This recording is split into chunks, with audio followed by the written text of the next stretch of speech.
Prasad, sir ఆ అమ్మాయిని చూసావా? మీ అమ్మాయా సార్? చెప్పనే లేదు. నాకు ఇంకా పెళ్లి కాలేదు. మీ అన్నయ్య గారు వాళ్ళ అమ్మాయా? నీకు ఈ బాబాయ్ పిన్ని ఫ్యాంటసీలేంట హే? సార్ తను నాకు కాబోయే వైఫ్. తనకు లైఫ్ ఇద్దాం అనుకుంటున్నాను. మీరు పోయాక అమ్మాయికి విడియో పింఛన్ రావడం తప్ప పెద్ద ఉపయోగం లేదండి. Age is just number Prasad. ముసలైపోయిన ప్రతి వాడు ఇలాగ చెప్తాడు సార్.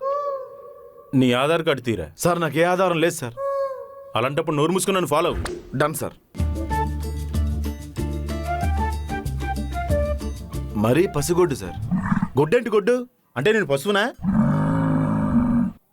ప్రసాద్, ఎవరేమనుకున్నా సరే ఆ అమ్మాయి ఎప్పుడు నా గుండెల్లోనే ఉంటది. బాత్రూమ్కి వచ్చినప్పుడు బయటికి వెళ్ళమని చెప్పండి సార్.